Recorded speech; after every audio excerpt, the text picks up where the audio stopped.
সেই ঘটনাটো দেখাৰ পিছত এটা অপৰাধ যেতিয়া সংগঠিত হৈছে বুলি এজন মানে আৰক্ষীৰ বিষয়াই কৰা বুলি দেখা গৈছে, তেতিয়াহ'লে এইটো আৰক্ষীৰ নিজৰে দায়িত্ব আছিল এইটো এটা গোচৰ ৰুজু কৰি নিজাববীয়াকৈ তদন্ত কৰিব পাৰে। সেই কামটো কিয় কৰা নহ'ল আৰু তেওঁৰ এখন এজাহাৰ দিয়ালে কিয় অপেক্ষা কৰি থকা হ'ল, সেই কথাটো মই ভাবোঁ যে ভাবি চাবলগীয়া কথা। দ্বিতীয় কথা, যিটো কথা গুৰুত্বপূৰ্ণ, সেই কথাটো আমি এটা কথা চবেই চাব লাগিব যে এইটোক এটা আমি বিক্ষিপ্ত ঘটনাৰূপে চালে নহ'ব। যোৱা সময়ছোৱাত অসমত আৰক্ষীৰ যি ধৰণৰ ব্যৱহাৰ, আৰক্ষীৰ ক্ষমতাৰ মানে মাতাল প্ৰয়োগৰ যিটো মানে আপোনাৰ প্ৰয়াস আৰক্ষী বিষয়াসকলে কৰে, মই ভাবোঁ যে এই কথাটো এটা ধাৰাবাহিক এটা প্ৰক্ৰিয়াত পৰিণত হৈছে অসমত। সাহস মানুহৰ আগত ৰাস্তাৰে মানুহ গৈ আছে, দিন দুপৰত এজন আৰক্ষী বিষয়াই নিজে এনেকুৱা ধৰণৰ এটা অপৰাধ সংগঠিত কৰিবলৈ সাহস পোৱাৰ আঁৰত যে এই যে মানে চৰকাৰৰ হেমাহি আৰু চৰকাৰৰ পৰোক্ষ তথা প্ৰত্যক্ষ পৃষ্ঠপোষকতা জড়িত আছে, এই কথাটো আমি পাহৰিলে নহ'ব। আৰু সেইকাৰণে মই ভাবোঁ যে এইটো এটা আমাৰ সমগ্ৰ নাগৰিকৰ কাৰণে এইটো এটা অশনি সংকেত।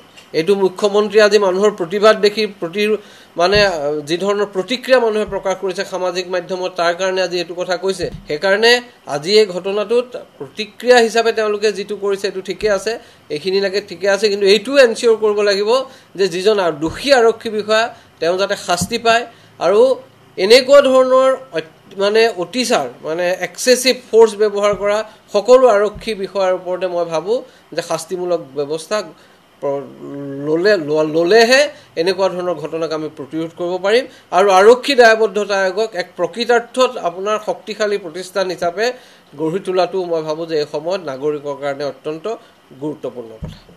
জ্ঞানদীপ হাজৰিকাই এখন FIR লঞ্চ কৰিছে যোৱাকালি, আজি কেছটো ৰেজিষ্টাৰ কৰিছে আৰু কেছ নম্বৰটো হৈছে Panbazar PS case number 325/2024 under section আপোনাৰ 109, 166, 296, 127 ক্লজ 2, 351 এইকেইটা ধাৰাত কেছ গোচৰটো ৰুজু কৰিছে আৰু বাকী 5টা গোচৰৰ ভিতৰত 4টা গোচৰে বেইলেবল ছেকশ্যন আৰু এটা ছেকশ্যনে হৈছে নন বেইলেবল, সেইটো 109 এটেম্পটো যিটো মাৰ্ডাৰ সেইটো ছেকশ্যন নন বেইলেবল।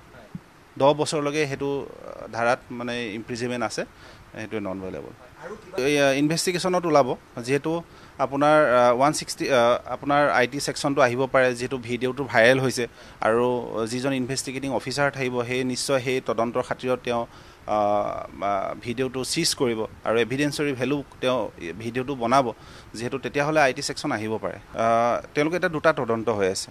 এটা তদন্ত তেওঁ ডিপাৰ্টমেণ্টেল যিটো প্ৰচিডিঅ'ৰ তেওঁ ছাছপেনশ্যন কৰিছে বুলি আমি গম পাইছোঁ, সেইটো এটা তেওঁ ডিপাৰ্টমেণ্টেল প্ৰচিডিঅ'ৰ হ'ব। তেওঁলোকে এখন ডিচিপ্লিনাৰী কমিটি গঠন কৰি দিব, সেই ডিচিপ্লিনাৰী কমিটিত তেওঁ গিল্টি টু প্ৰুফ হ'লে কনভিকশ্যন বৰ্খাস্ত হ'লে তেওঁক চাকৰিৰ পৰা বৰ্খাস্ত হ'ব পাৰে। আৰু বাকী জ্ঞানদীপ হাজৰিকাই যিটো গোচৰ ৰুজু কৰিছে সেই গোচৰৰ ভিত্তিত সৰ্বমুঠ তেওঁলোকে 10 বছৰলৈকে এইটো ইমপ্ৰিজনমেণ্ট হ'ব পাৰে যদি সত্য প্ৰমাণ হয়। আৰু আমি যদি চোৱা যায় ভিডিঅ'টোত এটা বস্তু আমি ক্লিয়াৰলি দেখিছোঁ যে তাৰ ৰখোৱাৰ উপৰিও মাৰপিট কৰাটো দেখিছোঁ আৰু ডিঙিত হেঁচা মাৰি ধৰাটো আমি দেখিছোঁ আৰু তোক মাৰি পেলাম এই ধৰণৰ এটা শব্দ আমি ভিডিঅ' ক্লিপটো দেখা পাইছোঁ। গতিকে সেইকাৰণে চাগে 109 যিটো ছেকশ্যন এটেম্প টু মাৰ্ডাৰ সেইটো ছেকশ্যন ধাৰাটো তেওঁলোকে লগাইছে তাত।